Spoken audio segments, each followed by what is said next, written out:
शुभांकर, ये पूरी एक तरह से साजिश समझ में आती है, क्योंकि एक प्लान तरीके से लगता है, क्योंकि ये सबको कुछ देर पहले पता चल गया था कि धूमलगंज थाने के बाहर गाड़ियां लग गई थी, यानी कि गाड़ियां लगी थी उसके बाद जब पहले एक स्पॉट पर ले जा चुके थे। पर गाड़ियां लगने का सेंस यही था, जो हम लोग को भी पुलिस सूत्रों से बताया गया कि अब मेडिकल के लिए जाएंगे। जो कोर्ट ने कहा कि हर 24 घंटे में मेडिकल कराना है, यानी कि बहुत ही अच्छे तरीके से रेकी की गई थी कि गाड़ी कहाँ जाएगी। और ये पॉसिबिलिटी है कि ऐसा नहीं है कि गाड़ी को फॉलो किया गया होगा, बल्कि पॉसिबिलिटी इसकी ज्यादा है कि जिसने भी जो अटैक किया है, जिन 3 लोगों ने अटैक किया है, वो पहले से अस्पताल में मौजूद रहे होंगे। हालांकि अंदर घुसने की उस वक्त मनाही किसी को नहीं थी, क्योंकि हम लोग भी यहाँ पर आधे घंटे पहले पहुंच गए थे अस्पताल, क्योंकि हमारे पास इनपुट था कि यहाँ पर अस्पताल में मेडिकल के लिए ला रहे हैं। तो उस वक्त अंदर जाने की किसी को मनाही नहीं थी। अतीक अहमद के जो वकील हैं वो भी यहाँ पर मौजूद थे और उनको भी नहीं। शुभांकर, जिस वक्त हम यहाँ थे उस वक्त अंदर कोई भी आ सकता था, उस वक्त अंदर कोई भी जा रहा था आधे घंटे पहले तक। पर जब पुलिस की जीप पहुंची है वहां पे, उसके बाद मीडिया के अलावा किसी की एंट्री नहीं थी। यानी कि जो आधे घंटे के दरमियान था पुलिस की जीप आने से पहले, उसके पहले अस्पताल में कोई भी जा सकता था। और अगर किसी को इस तरह का प्लान अटैक करना था तो वो अस्पताल के किसी और सेक्शन में जाकर रह सकता था, या कहीं जहां भी जो डिपार्टमेंट्स हो, बेड्स पड़े हैं, वहां पर जाकर रह सकता था। और जैसे ही भनक लगती, आवाज आएगी तो बाहर आ सकता था। तो ये पूरी प्लानिंग लगती है प्रॉपर रेखी की गई है। आप समझिए इस बात को, ये एक दिन में नहीं हुआ है। कल जिसने भी अटैक कराया करवाया है, कल जो है इसकी एक तरह से रेखी हुई कि कहां कहां कैसे ले गए।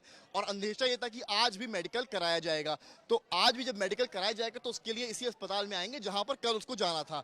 ऐसे में प्रॉपर रेखी करी गई कि यहां पर ही अटैक करा जाए, क्योंकि यहां पर जब पुलिस अंदर ला रही है तो कितने पुलिसकर्मी हैं, आप अगर विजुअल देखें जो आज तक के पास है, कुल मिलाकर 8 से 9 पुलिसकर्मी हैं। फोर्स बहुत तो नहीं थी पर बहुत थी। मैं इसका ऐसा इसलिए कह रहा हूं क्योंकि ये 3 जीप्स थी। पर जब अगर आपको अटैक का अंदेशा होता, जब असद का आज सुबह जब असद की जो शरीर है उसको दफन किया जा रहा था, तो आरएएफ तक बुला ली गई थी, पुलिस के थानों की फोर्स बुला ली गई थी, अन्य जिलों की फोर्स बुला ली गई थी। पर यहाँ पर तो शायद ऐसा लग रहा है पुलिस को भी अंदेशा नहीं था कि इस तरह की घटना हो जाएगी। तो सवाल कहीं ना कहीं पुलिस के ऊपर भी उठता है कि जो पुलिस रिमांड में अतीक अहमद और अशरफ थे, तो इतनी बड़ी चूक हुई कैसे? आखिर इतने कम पुलिसकर्मियों के साथ यहाँ पर आए ही क्यों? या यहाँ पर पुलिस की प्लानिंग की चुकी, क्योंकि पुलिस रिमांड में है। सोमवार की शाम 5 बजे तक पुलिस रिमांड चलनी है, तो सवाल ही अभी उठने शुरू होंगे। आप समझ लीजिए कितना सेंसिटिव इशू है। अभी अतीक और अशरफ से कई राज यूपी एसटीएफ और उत्तर प्रदेश पुलिस को उगलवाने भी थे, ये भी इसमें एक मोड़ है। इस बीच में पाकिस्तान कनेक्शन भी रिमांड कॉपी में उत्तर प्रदेश पुलिस ने पहले से दे दिया था, जिसको लेकर कई बातें चल रही थी। हालांकि अतीक अहमद उस बारे में चुप्पी साधे हुए था। पर यहां पर सवाल ये उठता है कि गोली जो चली है उस वक्त आज तक भी था, कुछ मीडिया कर्मी भी थे, उनके सामने किसकी किसकी जान पर खतरा था, इसको लेकर भी सवाल उठेंगे। हमारे जो कैमरा पर्सन नीरज कुमार है, उनके हाथ में भी खरोच आई है, धक्का मुक्की हुई है, क्योंकि जब गोलियां चली हैं तो धक्का हुआ है। और हम लोग खुद भागे हैं, जो मेरे शूज हैं मेरे वो भी टूट गए भागने पीछे। जब एकदम से गोली चली है तो हम सब पीछे हटे, और उस वक्त घटना हुई, सब चौंक गए। कुछ लोग अन्य डिपार्टमेंट्स में जाकर छुप गए, भाग गए, उनको लगा कि शायद ये गोली की तड़तड़ाहट लगातार चलेगी। और कई सारे हैं शूटर्स जो यहाँ पर मौजूद है, तो कई लोग जान बचाने के लिए वहां तक गए, पर आज तक ग्राउंड पर मौजूद रहा। आपको एक तस्वीर दिखाने के लिए, जहां पर क्योंकि उस वक्त जिन तीनों ने गोली चलाई, पुलिस ने उसी समय, जैसे विजुअल्स में आप देख पा रहे होंगे, उसी समय तीनों को धर दबोचा। और यहाँ जो विजुअल्स में आपको दिखाऊं, कैमरामैन नीरज दिखाएंगे आपको, अब पूरी तरीके से यहाँ पूरी की पुलिस फोर्स आ गई है। और शायद ये पहली या दूसरी दफा हुआ होगा यूपी में कि एक अस्पताल एक पूरे क्राइम सीन में तब्दील हो चुका है, जहां एक कैमरा नजर पड़ा आता है, एक बोतल पड़ी नजर आती है, कुछ बुलेट्स पड़ी नजर आती हैं, 3 पिस्टल्स पड़ी नजर आती हैं।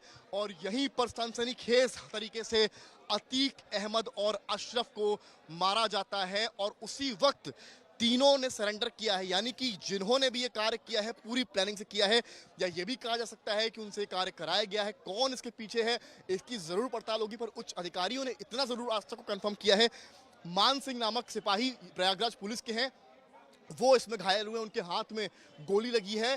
फिलहाल अन्य कैसे घटना हुई है, क्या कमी रही पुलिस के एंड से, उस पूरे मामलात पर जो यूपी पुलिस के वरिष्ठ अधिकारी हैं अभी तक चुप्पी साधे हुए हैं। और आप तस्वीरों के जरिए एक बार फिर से देखिए, यहाँ पर जो फोर्स है, वहां ये जो डिपार्टमेंट दिखा रहा हूं, आकस्मिक चिकित्सा विभाग, इसी के अंदर बॉडी गई है। कैमरामैन नीरज एक विंडो, ये जो खिड़की है, इसके जरिए आपको कैमरे से अंदर की तस्वीरें दिखाएंगे।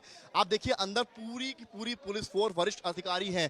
सामने जो अधिकारी आपको बीच में नजर आ रहे हैं, वही अधिकारी हैं जो इस पूरे चीज को लीड कर रहे थे। यानी यही इन्हीं के अंतर्गत जो है पूरी तरीके से ये बॉडी यहाँ अतीक अहमद और अशरफ को यहाँ पर लाया गया था, और इन्हीं के सामने ये पूरी गोली चली। और आज तक ने इनसे भी उसी वक्त सवाल किए तो इन्होंने सवालों पर चुप्पी साधी रहे और इन्होंने केवल इतना कहा कि हमारा भी एक सिपाही घायल हुआ है। तो इसका मतलब या तो ये है कि इनको इस बात की कोई खबर नहीं थी या रिएक्शन लेट किया है, पर सवाल ये है कि आप इतना समझिए शुभांकर कि कहीं अगर गोलियों की तड़तड़ाहट और बढ़ती और वो इस इंटेंशन से आए होते कि जो भी रोकेगा या जो भी कुछ करेगा हम उस पर भी हमला करेंगे, तो जो पुलिसकर्मी यहाँ थे और जो मीडिया कर्मी यहाँ पर थे उनकी जान को कितना खतरा था। सबसे बड़ा सवाल तो यहाँ पर यही है कि उनकी जान के साथ क्या खिलवाड़ था यहाँ पर। ये एक बड़ी समस्या, बड़ी खबर की तरह सामने आ रहा है, क्योंकि पुलिस को शायद इस बात का अंदेशा नहीं था। अगर अंदेशा होता तो पुलिस इतनी कम फोर्स के साथ यहाँ पर नहीं आती। अभी जितनी फोर्स है उसकी मैं आपको बताऊं मात्र 20 से 30% फोर्स थी, जितनी फोर्स इस वक्त इस अस्पताल में मौजूद है। ये अंदर की फोर्स मैंने आपको दिखाई है, वो अधिकारी हैं जो उस वक्त इस पूरी चीज को लीड कर रहे थे, यानी कि जो मूवमेंट हुआ था उसको लीड कर रहे थे। पर यहाँ पर आप देखिए एक तस्वीर